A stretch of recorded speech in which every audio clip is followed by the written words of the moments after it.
My family skipped my biggest moment. But when my $92 million valuation hit Forbes, Dad texted, "Family dinner at 7 p.m. Important discussion." I showed up looking like I had nothing, driving a beat-up sedan. They thought they were going to manipulate their invisible son into handing over a fortune to save their sinking ship. They smiled, they poured expensive champagne, and they waited for me to open my wallet. What they didn't know was that I didn't bring a checkbook. I brought the very documents that would strip them of everything they owned. Before I tell you how this whole trap snapped shut on them, let me know where you are watching from in the comments below. My name is Nathan. I am 30 years old, and I live right in the heart of the city, running a logistics technology company that I built entirely from the ground up. It was a random Tuesday afternoon. The sky outside my office window was a dull, overcast gray, matching the quiet hum of the servers in the building. I was sitting at my desk, reviewing a stack of quarterly reports, when my phone vibrated against the dark mahogany wood. The screen lit up at exactly 3:47 p.m. I glanced down, expecting an update from my lead engineer or maybe an email from our legal team. Instead, I saw a name on the caller ID that I hadn't seen in 8 full months. It was my father. I just stared at the glowing letters for a moment. For the last 8 months, my phone had been a graveyard when it came to my family. Complete and utter silence. There were no calls to check in on me, no quick texts asking how my week was going, no invitations to holiday gatherings. As far as the Miller family was concerned, I simply did not exist. But now, out of nowhere, a text message. I swiped the screen open and read the short, demanding words. "Family celebration tonight. Important news about the expansion. Don't be late. 7 p.m. at the country club." I read it twice. He didn't ask if I was free. He didn't ask how I was doing. It was a summons, pure and simple. I leaned back in my leather chair, the leather creaking slightly in the quiet office. I didn't feel a sudden rush of warmth. I didn't feel the old, desperate hope that maybe, finally, my father wanted to be part of my life. I just felt a deep, freezing cold settle in my chest. You see, the timing wasn't a coincidence. They didn't suddenly wake up this morning and realize they missed their middle son. They didn't look at an old photo album and feel a pang of guilt. No. At 8 a.m. that very same morning, Forbes magazine had released their new digital and print issue. And right there, dominating the business and technology section, was a full-page feature. My face was printed clearly next to a bold headline detailing the rapid rise of my global supply chain platform. But more importantly, there was one very specific, very large number printed right beneath my name. A $92 million valuation. I looked back down at the text message. I used to cry when they ignored me. When I was younger, I used to bend over backwards, begging for just a tiny fraction of their attention or approval. But staring at those harsh, demanding words now, I didn't feel sad anymore. I felt entirely awake. They thought they were inviting their quiet, desperate, people-pleasing son to dinner. They thought they could just snap their fingers and I would come running back to the table. But they were dead wrong. They weren't inviting a son. They were inviting a bank account. And they had absolutely no idea that this particular bank was about to close its doors on them forever. I locked my phone, stood up, and walked over to the floor-to-ceiling window overlooking the city traffic. I wasn't going to ignore the text. I was going to go to that dinner. But I wasn't going to be the man they expected. I was going to give them exactly what they deserved. To understand exactly why I felt nothing but ice when I read my father's text message, you have to understand the night of the rain. You have to understand the night I finally thought I had made it, the night that broke the last remaining string holding me to my family. It was exactly 2 years ago. It was the night of my Series B funding announcement. In the brutal, fast-paced startup world, securing Series B funding is a massive milestone. It means you survived the culling. It means serious, heavy-hitting investors have looked at your books, looked at your business model, and decided to bet tens of millions of dollars on your vision. You aren't just a kid with a dream anymore. You are a real player in the market. I had just secured $20 million in funding. It was, without a doubt, the hardest thing I had ever done in my entire life. I had worked grueling 18-hour days for months on end. I had eaten cheap, microwavable noodles standing up in my kitchen and slept on the hard carpet of my office floor more times than I could count. I had pitched my heart out to room after room of wealthy men in suits who looked at me like I was a lost intern who wandered into the wrong building. But I did it. I won. I survived the gauntlet and I wanted to celebrate. I didn't want to go out drinking with strangers or business associates. I wanted to share this moment with the people who were supposed to love me. So I went all out. I booked a private dining room at Le Jardin, the most exclusive and expensive French restaurant in the city. It was exactly the kind of place my parents worshipped. It had heavy white tablecloths, glittering crystal glassware, and waiters who moved silently in sharp tuxedos. I ordered the best vintage wine they had in the cellar. I pre-ordered the massive seafood tower that I knew my mother loved. I specifically asked the chef to prepare the dry-aged steak exactly the way my father always talked about. I arrived early and sat there at 7 p.m. I was wearing a brand new, sharply tailored charcoal suit. I remember standing in front of the mirror for almost an hour before leaving my apartment, adjusting my tie, trying to look successful. I wanted them to walk into that room, look at me and finally say, "Good job, Nathan. We are proud of you." At 7:15 p.m., the room was still completely empty. The silence was thick. I checked my phone. Not a single text message. The waiter came by, a professional smile on his face, and asked if we were ready to begin. I forced a smile back. "They are just running a little late," I told him. "Traffic is probably bad downtown." The waiter nodded kindly and poured me a glass of ice water. At 7:45 p.m., the ice in my water glass had melted. I pulled out my phone and texted my older brother, Julian. "Hey, you guys close? The food is ready." A few minutes later, Julian texted back. "Can't make it, man. Something came up with the custody arrangement for the kids. My ex-wife is being a nightmare. Have a drink for me." I stared at the screen. My jaw tightened. I knew for an absolute fact that Julian didn't have his kids that weekend. It was his ex-wife's scheduled weekend, and she was strict about it because of their messy divorce. He was lying straight to my face. He couldn't even bother to come up with a believable excuse. I didn't call him out on it. I just typed back, "Okay, next time." I looked around the empty, beautiful room. There were 6 chairs arranged perfectly around the table.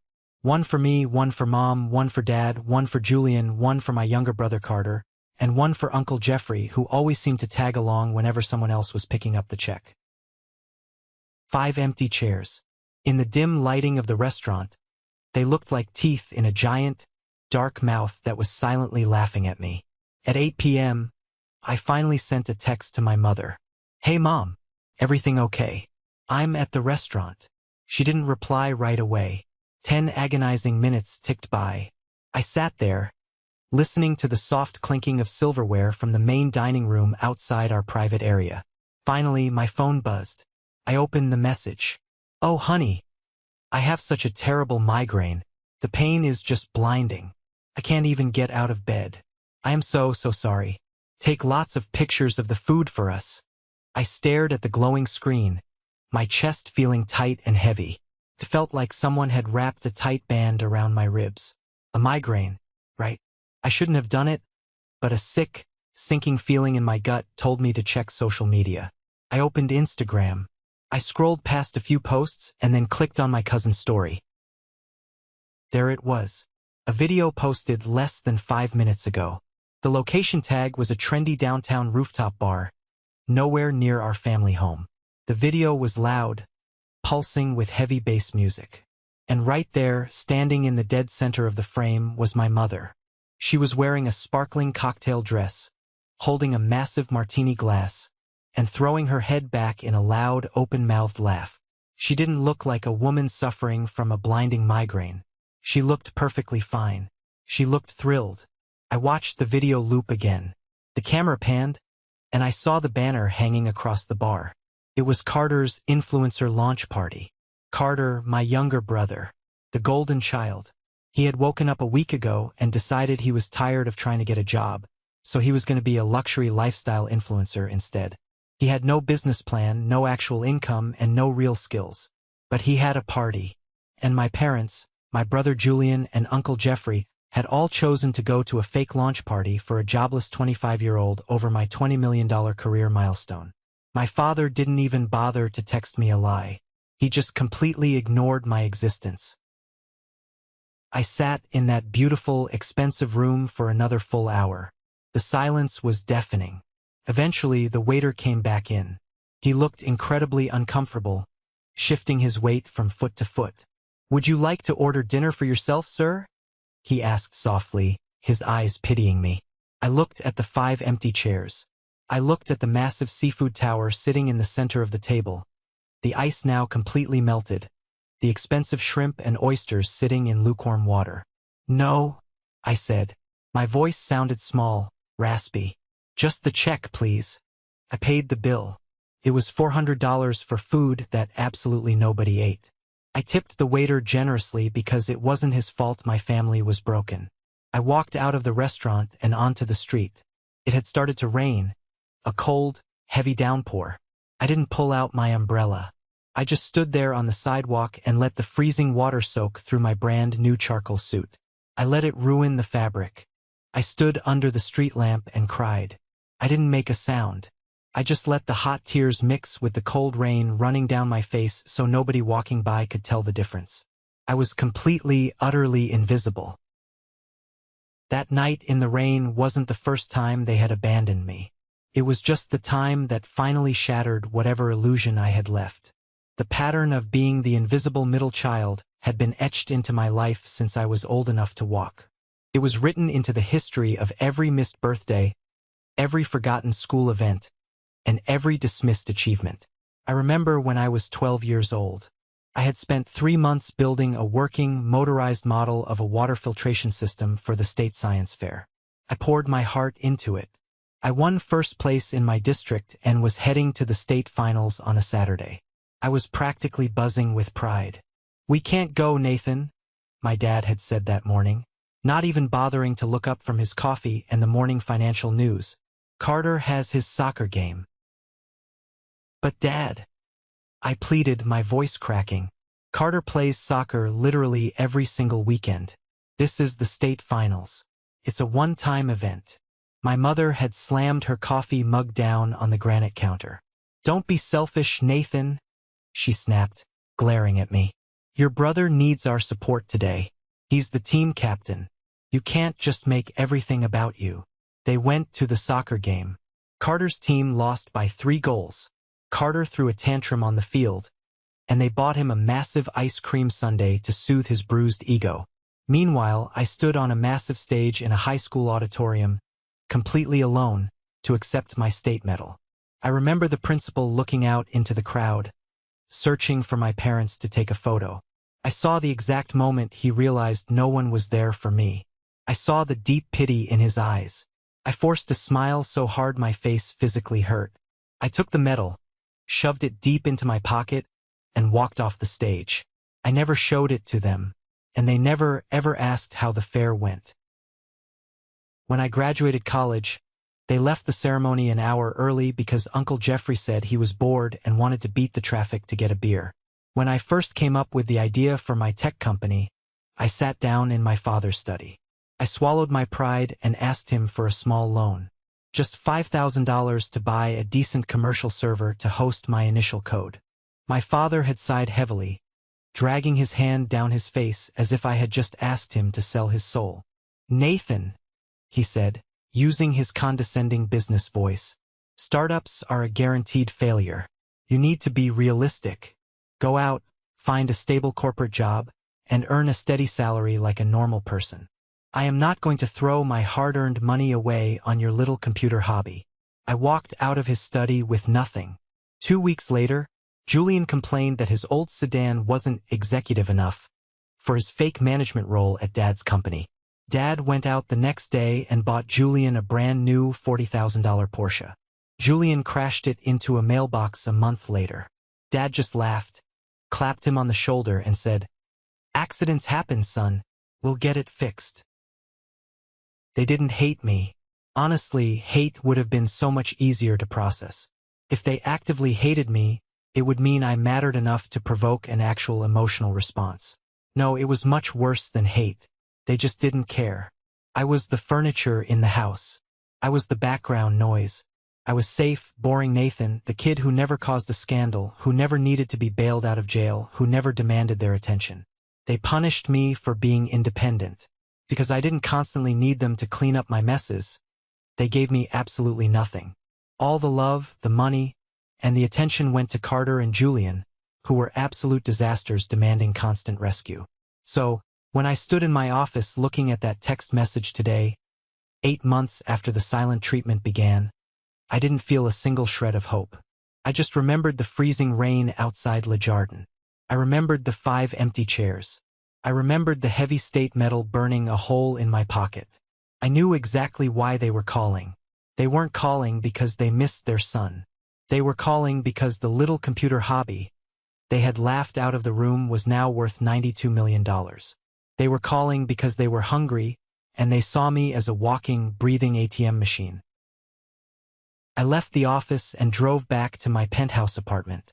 I walked into my walk-in closet and stood in front of the massive mirror. I had to make a critical choice about what to wear to this family dinner. My closet is full of success now. I have rows of custom-tailored Italian suits. I have silk ties, expensive watches, and shoes that cost more than my first apartment's rent. I could have easily dressed exactly like the powerful CEO that I am. I could have walked into that country club dripping in wealth, wearing a Rolex, and shoved my success right in their arrogant faces. I reached out and let my fingers brush against the sleeve of a pristine navy blue suit. It screamed power and intimidation. Then I stopped. I pulled my hand back. No, if I walked into that room looking like a millionaire, their defenses would immediately go up. They would see a shark entering the tank. They would put on their best behavior, they would measure their words, and they would hide their true intentions behind a wall of fake corporate respect. I didn't want them on guard. I needed them to see a mouse. I needed them to look at me and think absolutely nothing had changed. I needed them to feel vastly superior to me. Because when people like my family feel superior, they get sloppy. They get arrogant. They drop their masks and reveal exactly who they are. I left the navy suit on the hanger. Instead, I dug deep into the back of my closet and pulled out a pair of plain, faded black trousers and a simple, washed-out gray sweater. It was clean, but it was incredibly old. There was a tiny, noticeable loose thread hanging off the left cuff. I bypassed my leather Oxfords and put on a pair of comfortable, slightly scuffed walking shoes. I looked in the mirror. I ran my hands through my hair to mess it up a bit, making myself look tired and worn down. I looked exactly like the Nathan they remembered. The struggling Nathan. The boring, invisible Nathan. Perfect, I whispered to my reflection. I grabbed my keys and took the private elevator down to the underground parking garage. Parked in my prime, brightly lit spot was my newest purchase. A sleek, roaring, cherry-red Ferrari. It was aggressive, fast, and aggressively expensive. But parked 2 spots over, sitting in the shadows, was my old car. A dull, faded 2016 sedan. The clear coat on the hood was peeling. The rear bumper still had a noticeable dent from a shopping cart accident 3 years ago. I had kept it around for hauling dirty boxes or running errands when I didn't want the hassle of driving a supercar. I grabbed the keys to the sedan.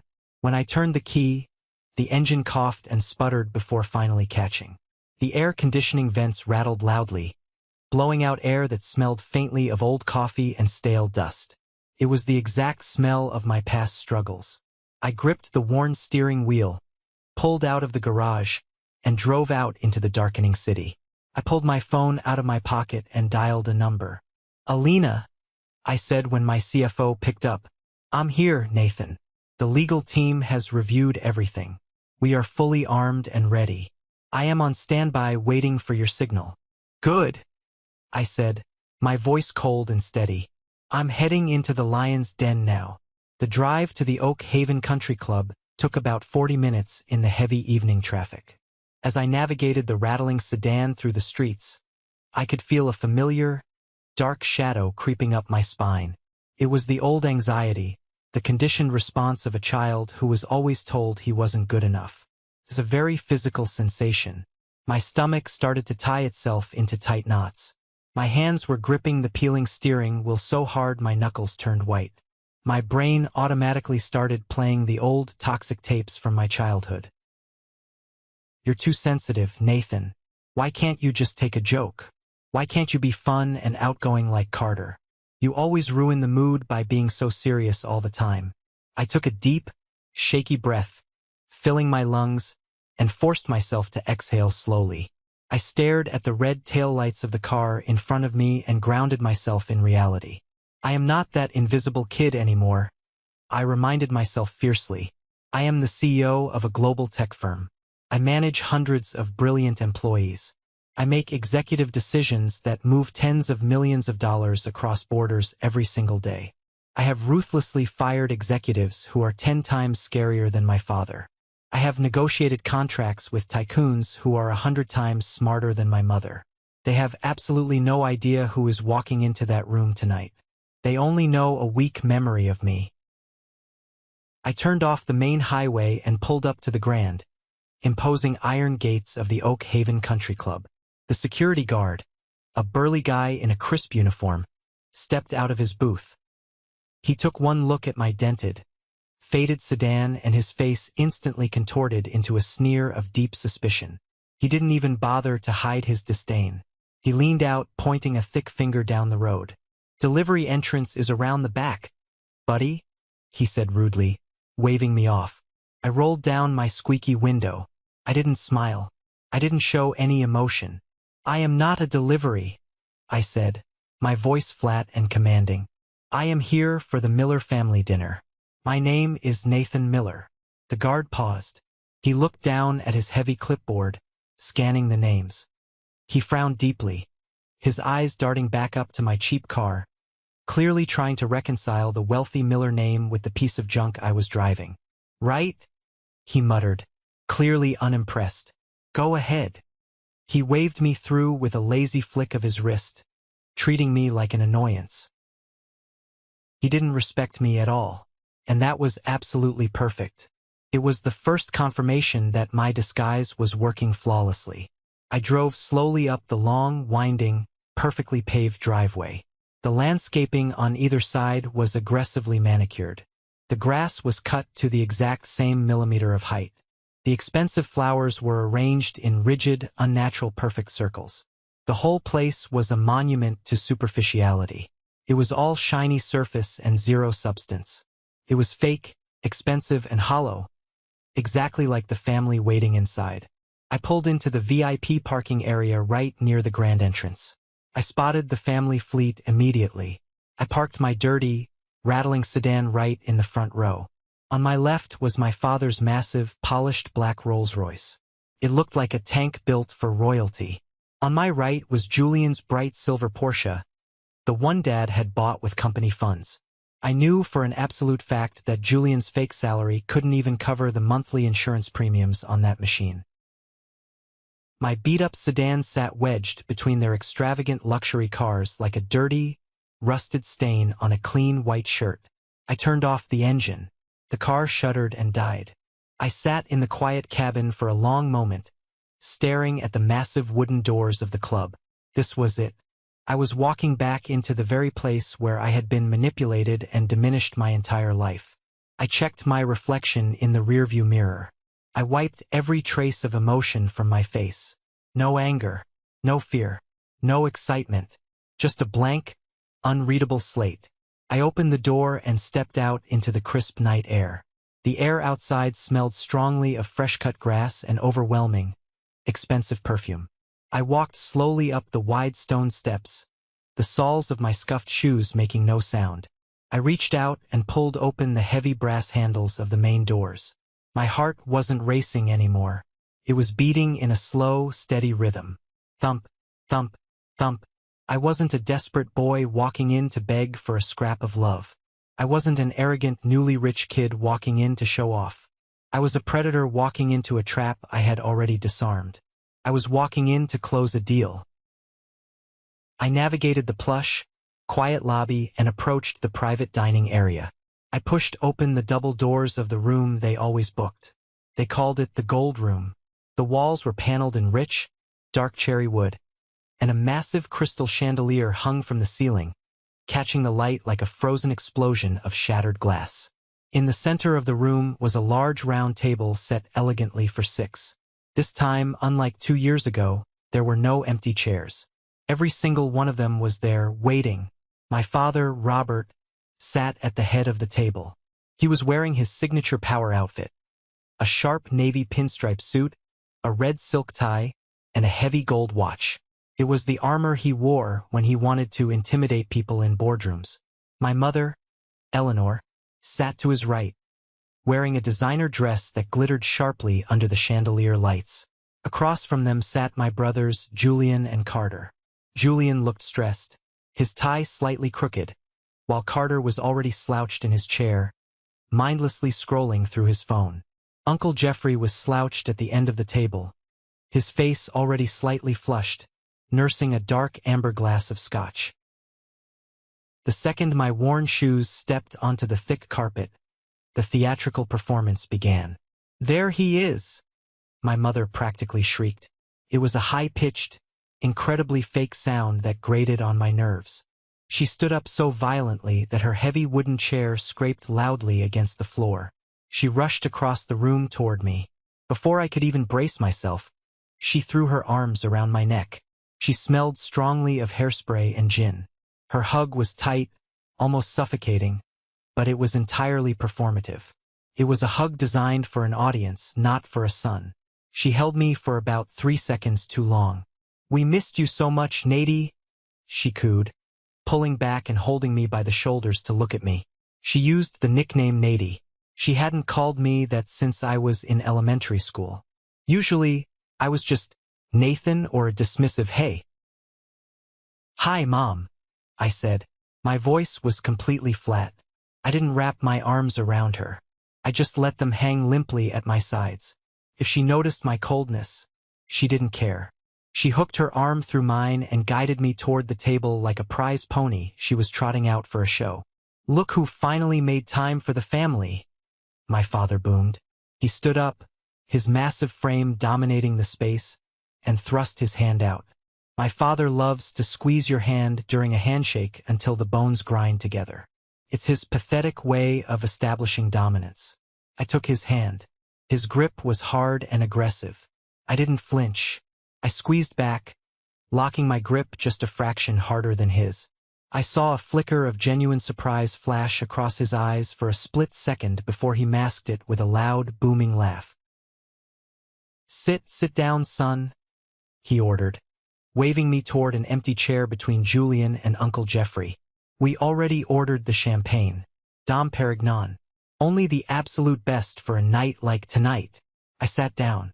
Julian leaned over, looking me up and down. He had dark circles under his eyes, and he smelled faintly of sweat and cheap cologne despite his expensive suit. "Hey, little bro," Julian smirked, his eyes dropping to my frayed sleeve. "Nice sweater. Did you pick that up at a thrift store on the way here?" "Julian, stop it," Mom scolded him, though a cruel little smile played on her lips. "Don't tease your brother. He's just being thrifty. That's how the rich stay rich. Right, Nathan?" "Something like that," I replied, carefully unfolding the linen napkin and placing it silently on my lap. Uncle Jeffrey slammed his empty glass down on the table. "I always said it," he slurred slightly. "I always told everyone that Nathan is a grinder. He's got the famous Miller work ethic running through his veins." I almost laughed out loud at the absurdity of it. Uncle Jeffrey hadn't worked a legitimate job in 2 decades. He lived entirely off an inheritance my grandfather had set up, draining the trust fund dry.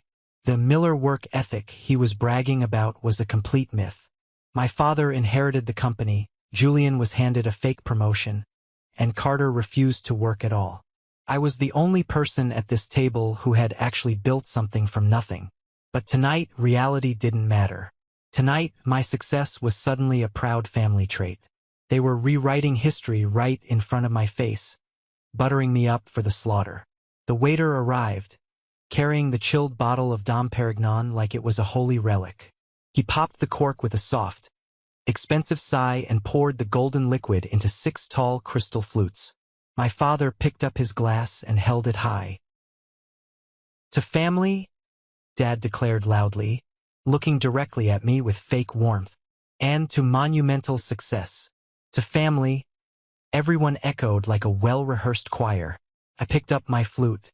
I touched the rim to my lips, but I didn't let a single drop of the alcohol pass my teeth. I set it back down and watched them. They drank greedily, practically gulping the expensive champagne. "So," Carter finally spoke up, barely lifting his eyes from his phone screen. "I saw the Forbes article this morning. 92 million. That is absolutely insane, bro." "It's a company valuation, Carter," I said quietly, keeping my tone perfectly neutral. "It's not liquid cash sitting in a checking account. It means investors look at the platform's revenue and potential and believe the company is worth that amount." "Still," Dad interrupted, waving his large hand dismissively in the air, "it is incredibly impressive. Who would have ever thought? Our quiet, serious little Nathan running a massive tech empire." "It's a global logistics and supply chain optimization platform, Dad," I corrected him. "Not just a tech empire." Right, computer stuff," Dad chuckled, clearly not understanding and not caring. "Very smart. I always knew you had a head for numbers." The appetizers arrived. Massive plates of shrimp cocktail, fresh oysters on the half-shell, and prime beef tartare. It was an absolute feast, a ridiculous display of wealth. "Eat up, everyone," Dad commanded, making sure his voice carried so the waiter could hear him. "This entire dinner is on me tonight." He said it with such arrogant pride, as if paying for dinner was some grand, heroic sacrifice. As we ate, they launched into a barrage of complaints about their incredibly difficult lives. Carter whined endlessly about how the Instagram algorithm was shadow banning his posts and destroying his brand. Julian grumbled bitterly about his ex-wife demanding more money in the divorce settlement, complaining that he couldn't survive on his current salary. Mom dramatically sighed about how the contractor messed up the Italian marble tile for their vacation home renovations. They were treating me like an old, dear friend. They were laughing, dragging me into their inside jokes, and constantly signaling the waiter to top off my untouched champagne glass. If a stranger had peeked through the door of the gold room, they would have seen a picture-perfect, wealthy American family enjoying a lovely Tuesday dinner. But I wasn't a stranger. I saw the cracks hidden beneath the expensive makeup. I saw the way my father nervously checked the heavy gold watch on his wrist every 5 minutes. I saw the way my mother's bright, fake smile instantly vanished the second she turned her head away. I saw Julian's leg bouncing erratically under the table, tapping out a rhythm of pure anxiety. They were incredibly anxious. They were rushing through the polite small talk. They were acting like bad actors desperate to get to the main scene. They were softening the target. I decided I had seen enough of the opening act. I wanted to see the main event. I wanted to see exactly how much they thought my soul was worth. I carefully set my silver fork down on my plate. I wiped my mouth slowly with the linen napkin. I looked directly across the table, locking eyes with my father. "So," I said, my voice cutting through Carter's whining like a knife, "your text message said you had important news about an expansion." The atmosphere in the room shifted so violently it gave me whiplash. The fake laughter died instantly. The chewing stopped. Uncle Jeffrey froze with his glass halfway to his mouth. Dad straightened his tie, pulled his shoulders back, and exchanged a quick, highly rehearsed look with my mother. "Showtime." "Yes," Dad said. His voice dropped an octave, adopting his serious, authoritative businessman tone. "I am very glad you brought that up, Nathan." He reached down to the floor beside his chair and hoisted up a heavy, black leather briefcase. He dropped it onto the table with a loud thud. Snap, snap. He undid the latches and pulled out a thick, glossy presentation folder, sliding it across the white tablecloth until it stopped right in front of my plate. The cover featured a massive, high-definition 3D rendering of a futuristic, gleaming building made of glass and cedar wood, surrounded by photoshopped palm trees. In elegant gold foil lettering at the bottom, it read, "The Miller Resort and Spa, a new era." "Open it," Dad urged, leaning forward on his elbows. I didn't touch the glossy folder. I just looked at the shiny gold letters, then looked back up at him. "What is this, Dad?" "You know the motel chain has been the financial backbone of this family for 40 years, Dad began, his voice smooth and practiced. "Your grandfather built the first one. I built the next 5.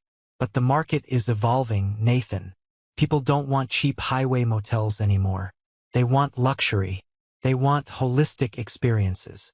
He pointed a thick, manicured finger at the rendering. "This is the future of our legacy. We are going to bulldoze the flagship property, the Old Miller Inn. We are going to build a 5-star luxury wellness retreat.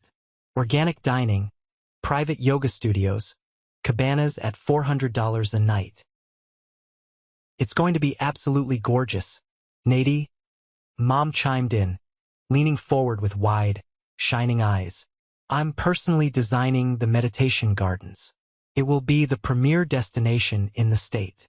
"It's a guaranteed slam dunk," Julian added aggressively, thumping his fist on the table. "I've run the numbers.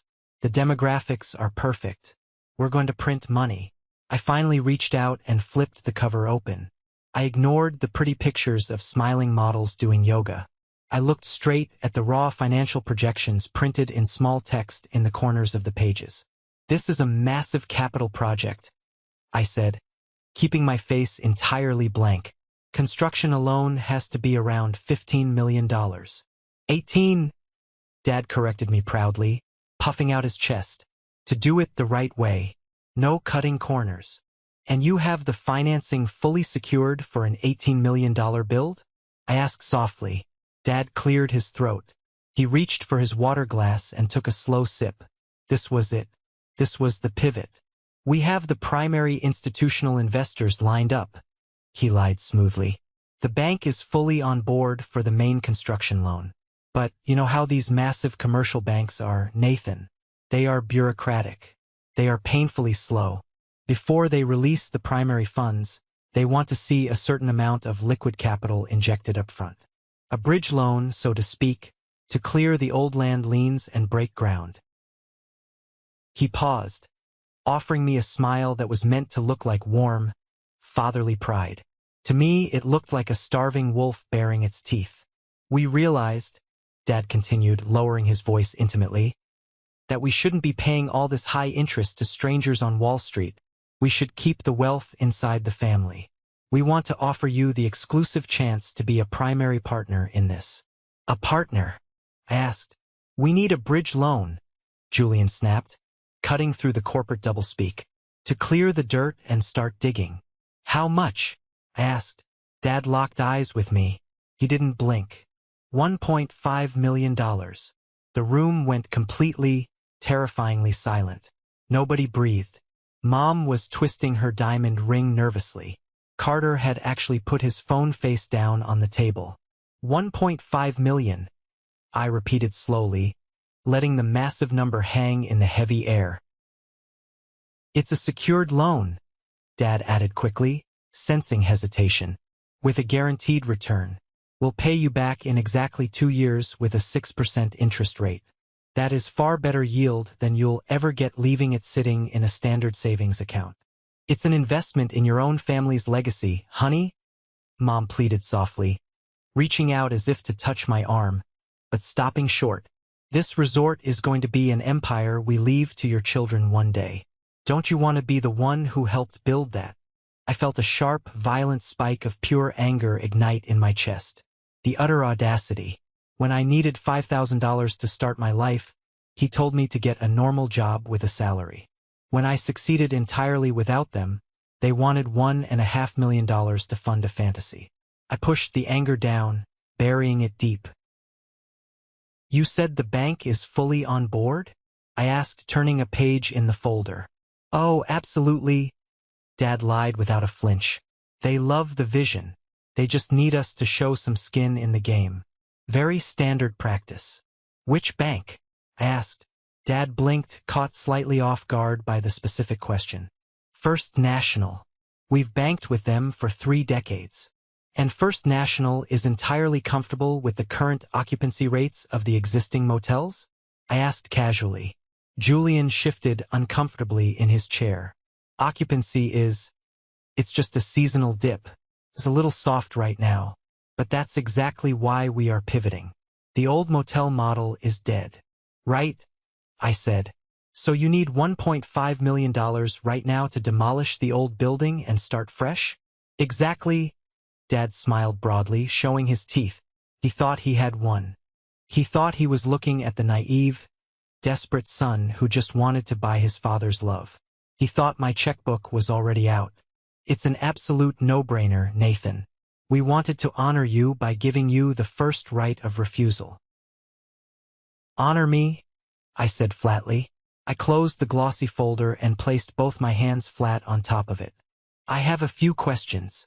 Of course, son, Dad said, waving his hand magnanimously, radiating false confidence. Ask me anything. Total transparency. You said the bank is First National, I said slowly. And you said occupancy is just experiencing a seasonal dip. Yes and yes, Dad nodded enthusiastically. I reached down into my worn messenger bag. I didn't pull out a checkbook. I pulled out a thin, sleek gray tablet. I hit the power button. The screen glowed a cold blue in the dim lighting of the gold room. I swiped open a heavily encrypted file. That's very funny, I said, tapping the glass screen, because I like to do a little routine due diligence before I attend business meetings. Public financial records are fascinating things to read. Dad's arrogant smile faltered just a fraction of an inch. A tiny bead of sweat appeared near his hairline. What exactly do you mean by that? He asked, his voice suddenly losing its booming resonance. Well, I said, scrolling down the PDF document so they could all see the official county seals. According to the county clerk's office, First National Bank didn't approve a construction loan for any resort. I looked up, locking my eyes onto his. Actually, First National filed a formal notice of default against the Miller in exactly 3 months ago. The silence that slammed into the room was not the silence of anticipation. It was the suffocating silence of a live grenade that had just been dropped directly onto the center of the dining table, the pin already pulled. That's a massive misunderstanding, Dad stammered. The color began to drain rapidly from his face. His hands, which had been resting confidently on the table, dropped into his lap. It's a clerical error. The lawyers are sorting it out as we speak. I didn't stop. I pressed the attack. And occupancy isn't a seasonal dip, Julian. According to the state tax filings, your occupancy has been hovering under 40% for 2 consecutive years. I tapped the screen harder.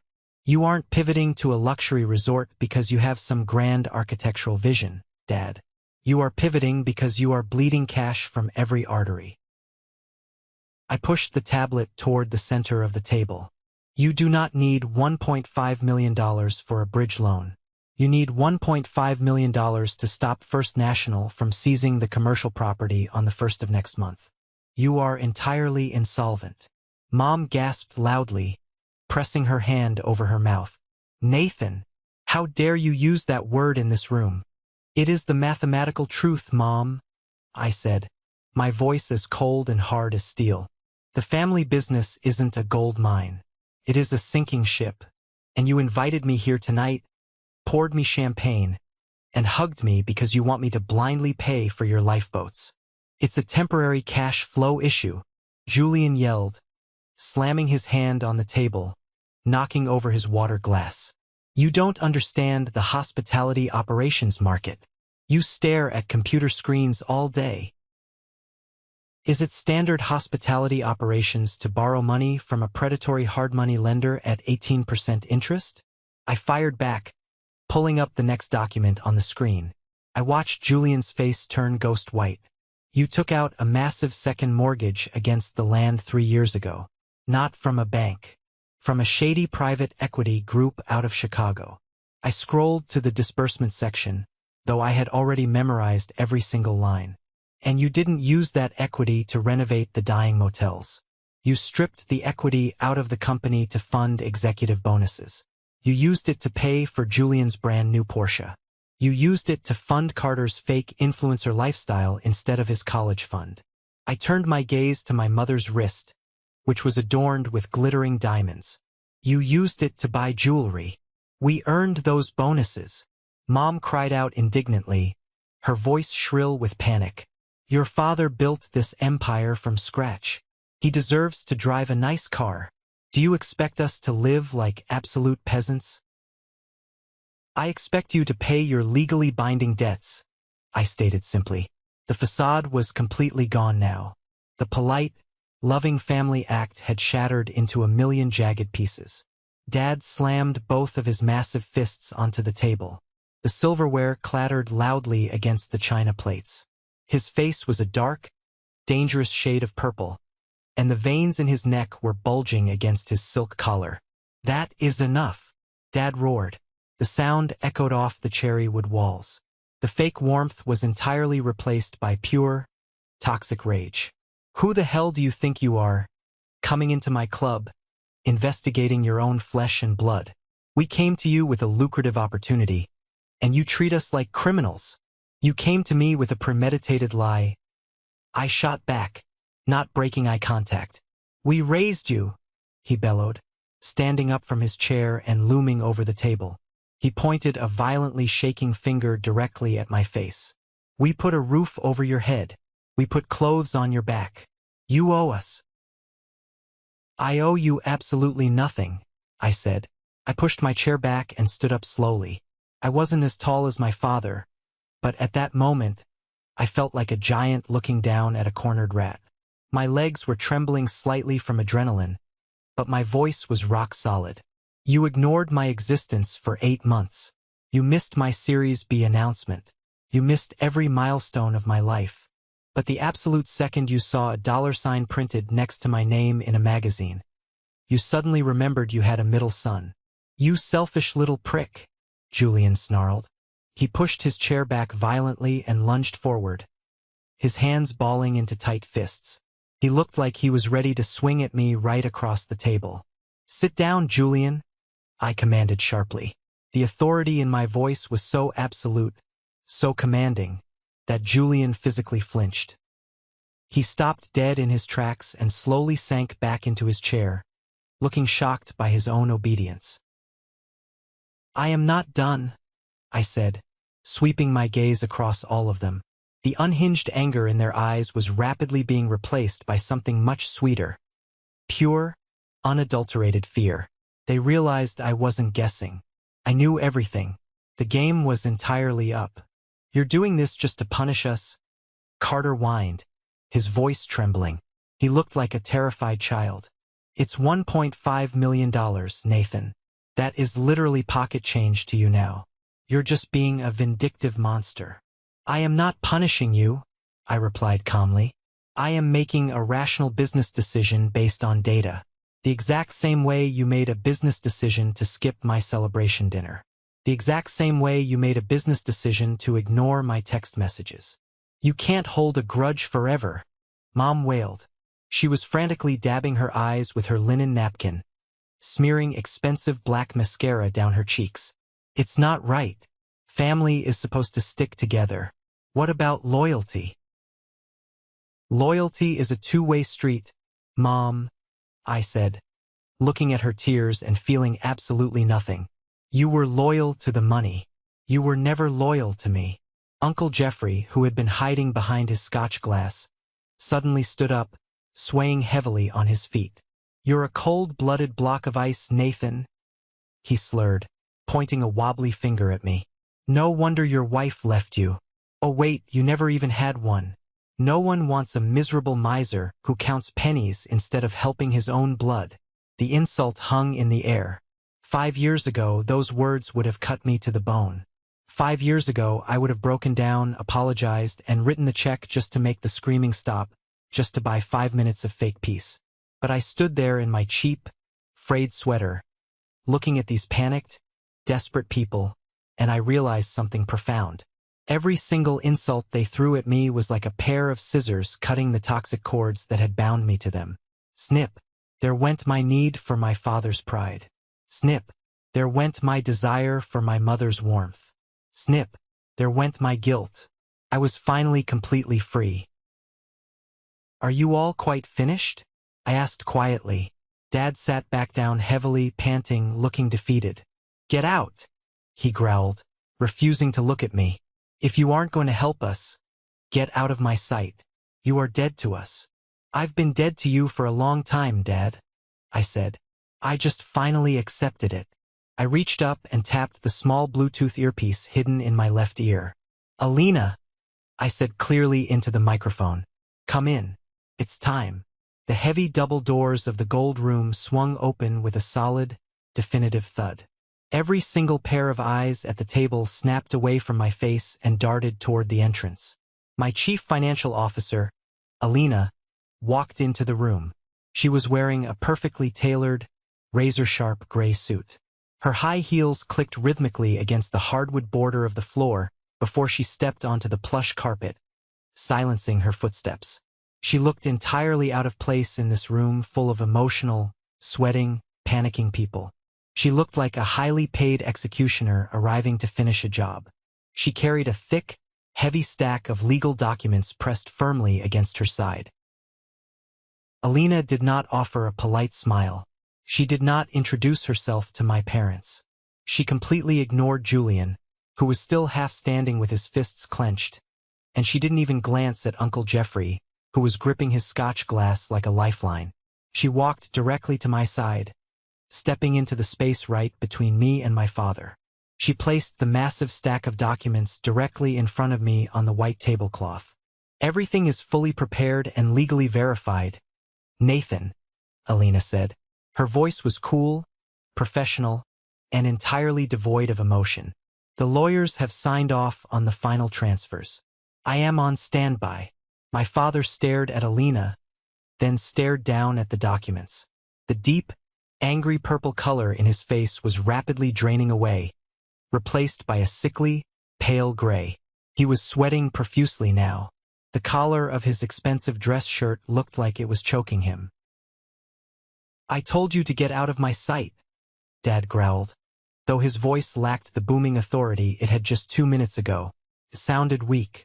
It sounded like a man who suddenly realized he was standing on a trapdoor. I don't know who this woman is, and I don't care. If you aren't going to give us the bridge loan, take your cheap clothes and leave. We will find the money somewhere else. We don't need you. I rested my hand flat on top of the fresh stack of papers. The top folder was a stark, heavy blue. It didn't have any glossy pictures of palm trees or luxury spas. It had the official seal of the state court pressed into the thick paper. I didn't come here tonight to give you a loan, Dad, I said, my voice steady and carrying clearly across the silent room. I do not lend my capital to failing, mismanaged businesses. It is a terrible investment strategy. Then why the hell are you still standing here? Mom cried out. Her voice was trembling so badly she sounded like she was shivering from the cold. She clutched her diamond necklace, her eyes darting frantically between me, Alina, and the blue folder. Why did you come here just to humiliate us? I looked directly into my father's eyes. I wanted to see the exact moment his world collapsed. I am here to make a purchase, I said. The room went entirely quiet again.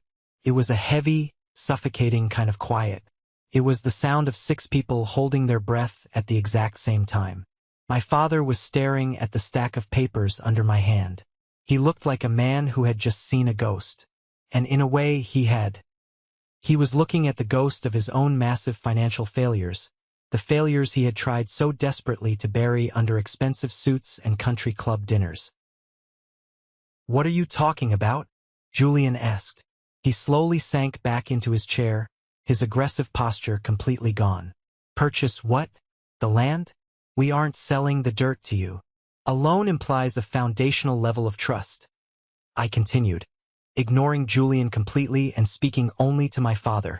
A loan implies that I actually believe you have the competence to pay me back. I don't. I know you don't. However, I am a businessman. And when my acquisitions team spots a severely distressed asset with underlying geographical potential, I take decisive action.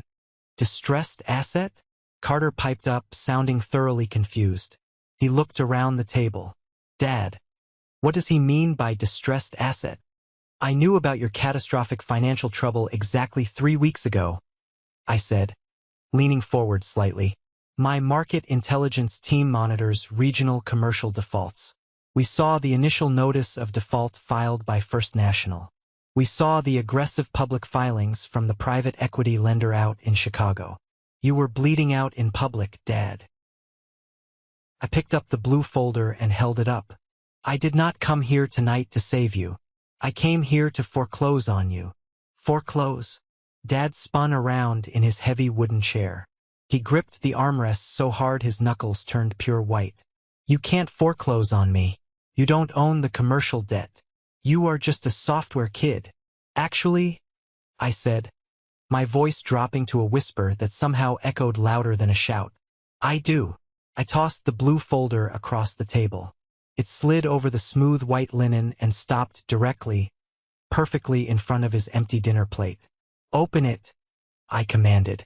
Dad's hands were shaking so violently, he could barely grip the edge of the heavy cover. He fumbled with it for a second before flipping it open. His eyes locked onto the first page. I watched his pupils frantically scan the dense legal text, the signatures, the official notary stamps. I watched his jaw go completely slack. This isn't possible, he whispered to the paper. His voice was completely gone. He sounded like a broken, defeated old man. This is illegal. What? Mom demanded, grabbing his arm and shaking it. Robert, what does it say? Tell me what it says. He bought the note, Dad whispered, not looking at her. He just kept staring blindly at the paper. He bought the second mortgage.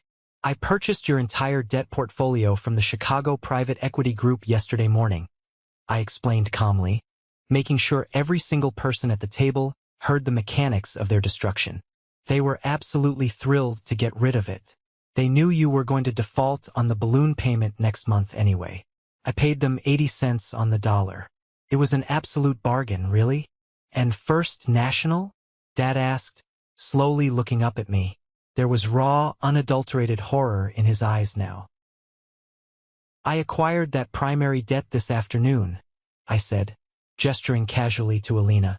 Alina finalized the wire transfer with Mr. Sterling at the bank while you were all eating your shrimp cocktails. I placed my hands in my pockets and took a slow step back, taking in the entire table. I own the mortgage on this exclusive country club membership you love so much, Mom. I own the primary mortgage on the Miller Inn. I own the secondary lien on the lake house you are currently renovating. I own the corporate debt tied to the company vehicles. Jason dropped his heavy silver fork. It clattered loudly against his china plate, the sound sharp and jarring. You own everything? Carter asked, his voice shrinking until he sounded exactly like the terrified little boy he used to be when he lost a soccer game. Everything, I confirmed flatly. I am your primary creditor. I am the bank. I leaned in close to my father, resting my knuckles on the table. So, when you stand up and tell me to get out and never come back, you might want to be extremely careful. Because technically speaking, you are currently sitting in a chair that I paid for. Dad slumped back against the heavy wood of his chair. All the bluster, all the arrogant, toxic patriarchy, all the aggressive energy simply drained out of his body like water out of a cracked pitcher. He wasn't the terrifying, domineering giant who used to dictate my life. He was just an exhausted, broke old man who owed a massive amount of money to the son he had constantly underestimated. Why? Mom whispered. Tears were freely streaming down her face now, ruining her makeup completely. She looked utterly terrified. Why would you do this to your own family? Just to ruin us? Just for revenge? No, Mom, I said, feeling a strange sense of calm wash over me. I did it to save the core business assets. But not for you. For me. This is the moment that changes everything. The moment I finally took back control of my life. Thank you so much for your patience and for staying with me until now. You've been amazing. Please give this video a like and comment one below to let me know you've made it this far. Not only does this help more people find this story, but it also lets me know that my experiences truly mean something to someone. Your support is my greatest motivation to keep sharing the rest of this journey. I turned back to Alina and gave her a sharp nod. She unzipped her leather briefcase and pulled out a fresh, single sheet of paper. She placed it face down on the table next to the blue folder. These are the terms, I said, my tone shifting into pure, unyielding corporate negotiation. Since you are currently in profound default on both the primary and secondary loans, I have the absolute legal right to seize the assets immediately. I could have the local sheriff kick you out of the family house tonight. I could put heavy steel padlocks on the doors of the motel tomorrow morning. I could freeze every single bank account tied to your names. Mom let out a pathetic, high-pitched whimper and buried her face in her hands. But, I continued, I am not a cruel man. I am not you. I am offering you a clean exit. I reached out and slowly flipped the single piece of paper over. It was a certified cashier's check. I am taking over full, uncontested ownership of the Miller Hospitality Group, effective immediately, I stated. The current board of directors is dissolved. All executive positions are permanently terminated. I looked directly at Julian. Your fake promotion is over. You are fired. I looked at my father. You are forcefully retired. You can't just fire me. Julian yelled, half standing again, though his legs looked shaky. I have a contract. I draw a salary. Your salary is paid by a company that no longer exists in its current form, I said coldly. Check the table, Julian. I just did. I pointed down at the cashier's check. That check is a comprehensive severance package. It is made out for $200,000. That is for the total remaining equity of your entire lives. Frankly, it is significantly more than the business is actually worth when you factor in the toxic debt you've accumulated. You take that check, you sign the transfer documents, and you walk away clean. No crushing debt. No drawn-out lawsuits. No public bankruptcy. 200,000? Dad repeated weakly, staring at the numbers printed on the paper. But the land alone, the land has to be worth. The land is leverage to the hilt, Dad. I cut him off, completely lacking sympathy. You own absolutely nothing. You are underwater. This check is a gift. It is the very last gift I will ever give you. Uncle Jeffrey gripped the edge of the table, trying to steady himself. And what if your father refuses to sign your little extortion paper? He challenged, trying to sound brave but mostly just sounding drunk. Then I formally foreclose tomorrow morning at 8 a.m., I said simply, without a trace of bluffing. I take the assets through the standard court proceedings. You get absolutely nothing. You go completely bankrupt. You lose the house to the bank. You lose the luxury cars to the repo men. But more importantly, you lose the one thing you actually care about. I paused, making sure they were all looking at me. You lose your reputation.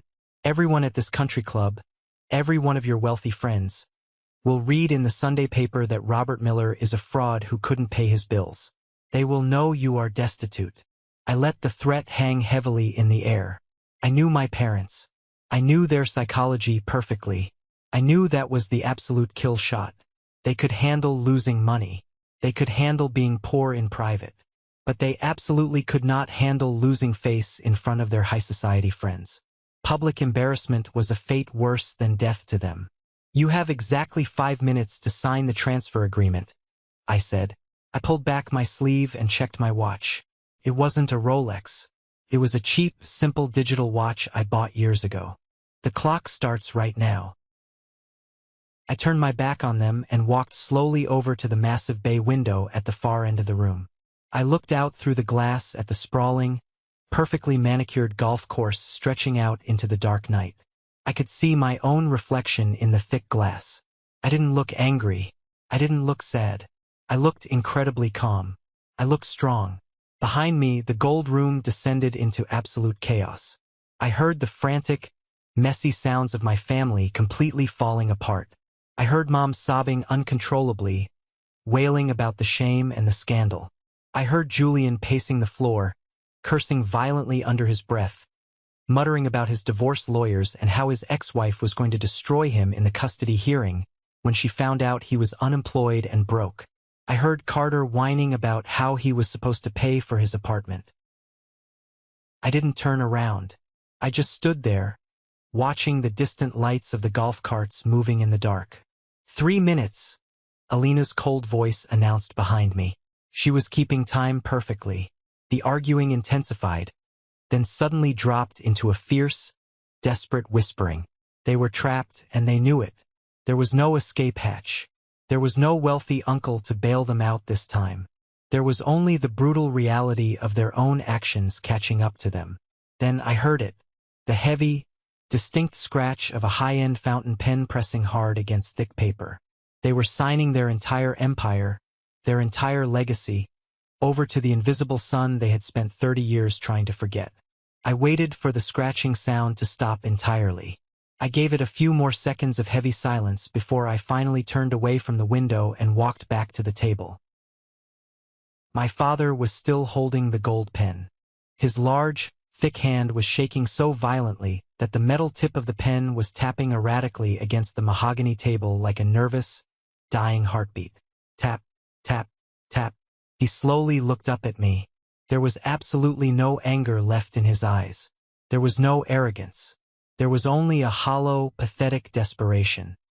He looked like a man standing on the very edge of a crumbling cliff, looking down at the massive drop below, realizing that the ground he thought was solid had already given way. "Nathan," he croaked. His voice cracked terribly. "Please, the legacy, the Miller name. We spent 40 years building that name in this town. The name is perfectly safe, Dad," I said, my voice like ice. "I am keeping the name on the properties. I am just changing the management to someone who actually knows how to run a balance sheet." He looked over at my mother.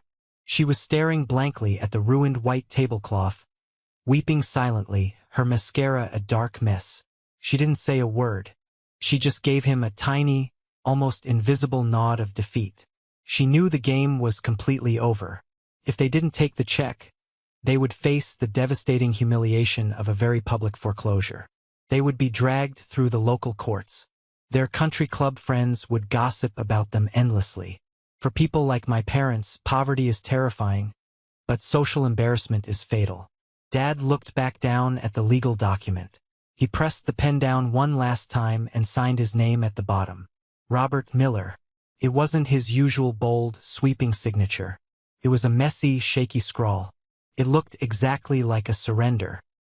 He pushed the paper away from him as if it were coated in poison and dropped the pen. "It's done," he whispered to the table. Alina stepped forward instantly. She didn't hesitate. She picked up the document, quickly and efficiently checked the signature for validity, and pulled a heavy notary stamp from her briefcase. Thump. She stamped the paper, making it official. She placed a countersigned copy of the agreement on the table in front of him. "Thank you," Alina said, her tone strictly business. "The transfer of total ownership and all associated assets is legally binding as of this exact moment." I walked around to my father's side of the table. I picked up the cashier's check for $200,000. I held it out to him. "Here," I said. He didn't reach for it. He just stared at his empty hands resting in his lap. Before the paper could fall, Julian snatched it out of my hand. He held it up, his eyes wide, greed warring heavily with absolute panic. 200 grand, Julian muttered, doing the frantic math in his head. That's practically nothing split between us. That won't even buy a decent condo in a good neighborhood. How am I supposed to pay my divorce lawyer with this? It is exactly $200,000 more than you had 5 minutes ago, Julian, I said sharply. And speaking of assets, you need to hand over the Porsche keys. Right now. Julian's head snapped up. his face turning an even lighter shade of pale. What? No. Absolutely no way. I need my car. How the hell am I supposed to get back to my apartment? Call an Uber, I suggested coldly. Take a taxi. Walk. I don't care. The Porsche is a registered company vehicle. The company now belongs entirely to me, and it is against my corporate policy to allow terminated employees to drive company assets. Keys. Now. You can't do this to us, Carter whined, finally speaking up, panic raising the pitch of his voice. What about my monthly allowance? What about the college fund Grandpa left me? What about my trust fund? I looked at my younger brother. I actually felt a tiny, brief flash of pity for him. He was completely clueless. Your trust fund and your college fund were heavily invested in the motel chain's equity, Carter. I explained slowly, like I was talking to a child. Dad drained both of those accounts 5 years ago to pay for the massive roof repairs on the East Wing because he didn't have commercial insurance. Didn't he tell you? Carter slowly turned his head and looked at Dad with absolute horror. You spent my money? My college fund. Dad didn't answer him. He didn't even flinch. He just remained slumped in his chair, staring at nothing, completely broken. The great Robert Miller, the man who had terrified and controlled me for 20 years, was just an empty suit. And the house? Mom asked. Her voice was barely a raspy whisper.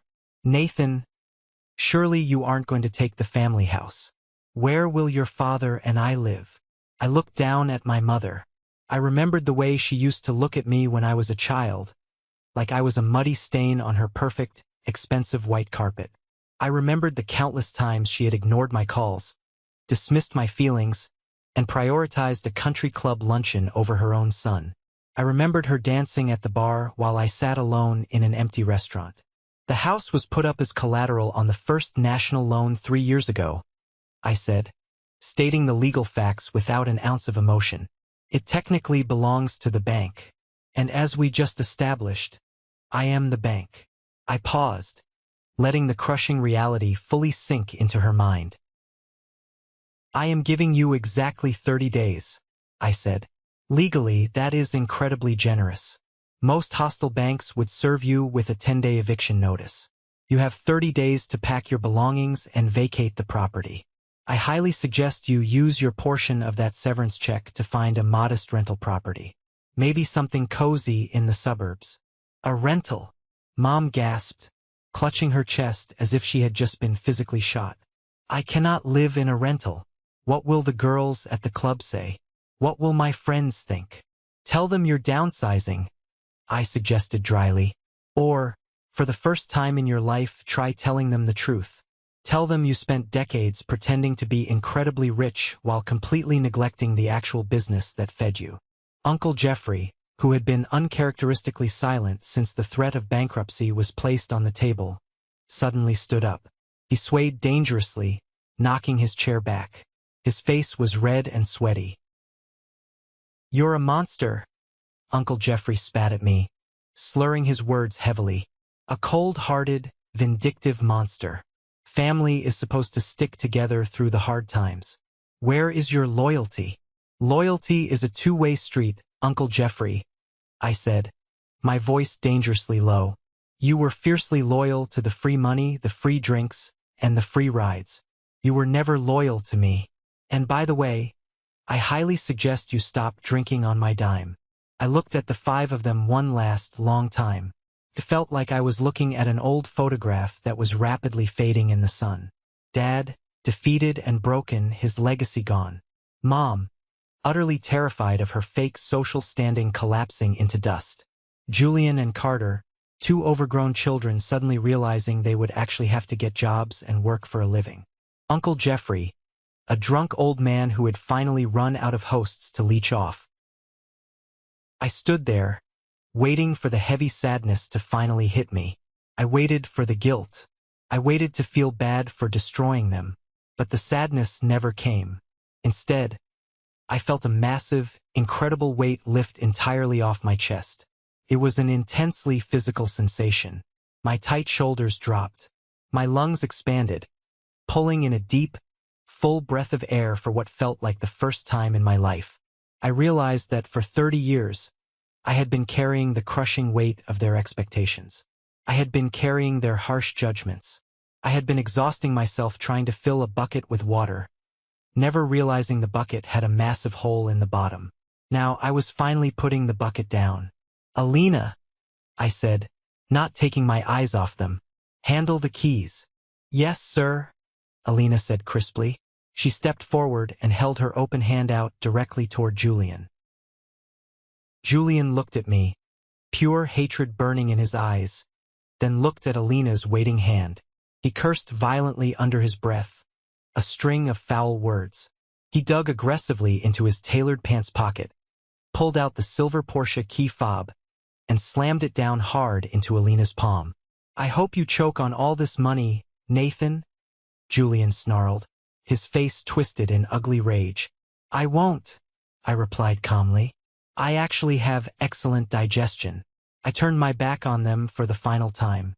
I started walking toward the heavy wooden double doors of the gold room.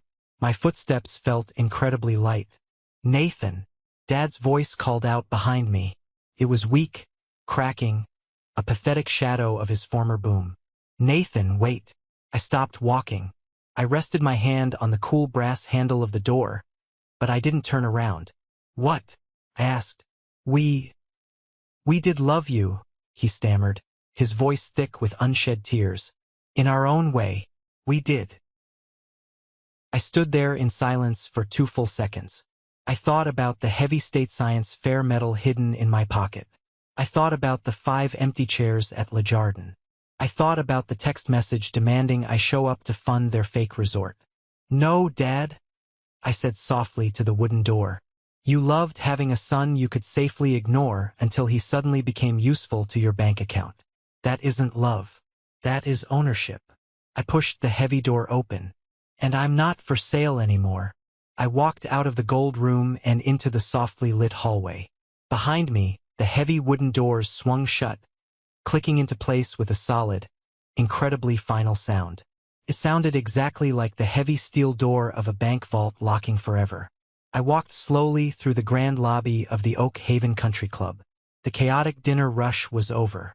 The space was mostly quiet, filled only with the soft sounds of a piano playing in the corner. A few wealthy older men and women were sitting in the plush lounge chairs, sipping expensive brandy and laughing quietly about their golf scores. They casually glanced up as I walked past them. They saw a man in a frayed gray sweater and scuffed shoes. They saw a nobody. They had absolutely no idea who I was. They had no idea that the quiet man in the cheap clothes walking past their table had just purchased the biggest debt portfolio their exclusive club had ever seen. I smiled softly to myself. I genuinely liked being a nobody to them. It meant I was entirely free from their judgment. I pushed through the front doors and stepped out into the crisp night air. It was cool and incredibly clear. I looked up and saw the stars shining brightly against the black sky. Inside that gold room, the air had been hot, suffocating, thick with lies, panic, and expensive perfume. Out here, the air was clean, tasted like absolute freedom. I took a deep breath and started walking down the wide stone steps toward the valet stand. As I walked, I felt a vibration in my pocket. I pulled out my phone. The screen lit up with a new text message. It had come through less than 2 minutes ago. It was from Mom. "Nady, my baby boy, please. Let's talk about this rationally. Don't do this to your family. I can fix this whole mess. I will make your dad apologize to you right now. Just come back inside the room. We can work something out, a compromise. You are my baby boy. I love you." I stopped walking and stared at the glowing words. Baby boy. She only ever used that sickeningly sweet phrase when she was desperate to manipulate me into doing exactly what she wanted. She was still trying. Even now, after I had laid out the legal documents, after I had stripped them of their empire, she honestly thought she could just pull a maternal string and I would dance like a good little puppet. She thought I was still that desperate, lonely little kid waiting in the rain for her approval. I didn't feel a spike of anger. I didn't feel the urge to text back a long, hateful paragraph. I just felt completely, wonderfully done. I tapped the three small dots in the top right corner of the message screen. A menu dropped down. I selected the option highlighted in red, block caller. I watched her name vanish. Then I opened my contacts list. I found Robert Miller. Block. Julian Miller. Block. Carter Miller. Block. Uncle Jeffrey. Block. I watched their names disappear one by one from my active digital life. It was a clean, bloodless digital surgery. I was finally cutting out the deep infection that had plagued me for 30 years. I slid the phone back into my pocket, feeling lighter than I ever had. I reached the bottom of the steps just as the young valet jogged up. He looked at my ticket, then frowned deeply. He clearly remembered me from earlier. "The 2016 sedan, sir?" he asked, wrinkling his nose slightly, clearly judging me for driving such a piece of junk to a place like this. "Yes," I said smoothly. "The sedan." He jogged off into the sprawling lot. A few minutes later, the dull, faded car pulled up under the bright awning. The engine rattled loudly, and the brakes let out a high-pitched squeak as he brought it to a stop. Parked next to a gleaming new Mercedes and a polished BMW, my car looked absolutely ridiculous. The valet stepped out and held the driver's door open for me. He stood there, holding his hand out slightly, looking like he expected a meager $2 tip, but also looking like he thoroughly judged me for driving a rusted trash can. I reached into my pocket and pulled out my money clip. I slid out a crisp, brand new $100 bill. I placed it flat into his waiting hand. "Keep the change," I said, offering him a genuine smile. The young man's eyes went wide as saucers. He stared at the bill, then looked back up at me, his judgment instantly replaced by absolute shock. "Thank you. Thank you so much, sir. Have a great night." I slid into the driver's seat. The fabric was worn thin. The steering wheel was peeling slightly under my grip. The car was incredibly imperfect. It was old, it was dented, and it was loud. But it was entirely mine. I bought it with my own hard-earned money. I paid for the gas. I paid for the insurance. I didn't owe a single red cent to anyone in the world for this vehicle, or for anything else in my life. I turned the key. The engine roared to life, shaky but reliable. I put it in drive and steered the rattling sedan down the long, winding, perfectly manicured driveway. I drove past the rigid flower beds, past the towering iron gates, and pulled out onto the main highway leading back toward the glowing lights of the city. I rolled down the windows, letting the cool night wind rush in and whip my hair around. I thought about what I was leaving behind in that heavy, dark room. I was leaving behind a toxic family legacy that was built entirely on lies, debt, and arrogance. I was leaving behind the desperate, clawing need to be considered good enough by people who were never ever good enough for me. I was leaving behind the deep, burning shame of being the invisible black sheep. I looked through the windshield at the open road ahead of me. I thought about my company. I thought about the hundreds of brilliant employees who genuinely respected my leadership. I thought about my quiet penthouse, my own space, my own future. I realized something important as the miles rolled by. True revenge isn't about screaming at the people who hurt you. It isn't about getting into a fistfight or plotting ways to make them physically suffer. Real, lasting revenge is simply being incredibly happy without them. Real revenge is waking up one day and realizing you genuinely do not need them to survive. Real revenge is building yourself up, becoming so whole, so completely successful and self-reliant, that the people who tried to break you simply ceased to matter. They were just footnotes now. Small, sad, irrelevant scribbles at the very bottom of the massive page of my life. I reached over and turned up the radio. A classic rock song I loved was playing through the crackling speakers. I started to hum along, tapping my fingers against the worn steering wheel. I glanced in the rearview mirror one last time. The bright, arrogant lights of the Oak Haven Country Club were rapidly fading into the distance, shrinking until they were nothing but tiny, insignificant specks of light swallowed up by the dark. I turned my eyes back to the road ahead. The headlights cut through the darkness, illuminating my path. I wasn't the victim anymore. I wasn't the invisible middle son. I wasn't the family ATM. I was Nathan, And for the very first time in my 30 years of life, I was driving my own car on my own road, going exactly where I wanted to go. Thank you for sticking around and listening to my story. It wasn't an easy one to tell, but getting it out there feels like taking a deep breath of fresh air. I hope this resonated with you in some way, especially if you've ever felt like you were standing in the shadows of your own life. Have you ever found yourself in a similar situation? Have you ever had to walk away from people who were supposed to care about you in order to finally save yourself? I would really love to read your stories, so please share them down below. And before you go, I have a quick request for the 1% Club. That's what I call those of you who actually stay until the very end of the video. If you are hearing my voice right now, drop the letter W in the comments. It stands for winner. It's our little secret code so I can see exactly who the real winners are in this community, the ones who see things through to the end. If you enjoyed this, please hit that like button, and don't forget to follow the channel so we can share more stories together.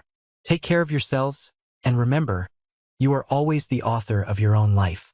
See you in the next one.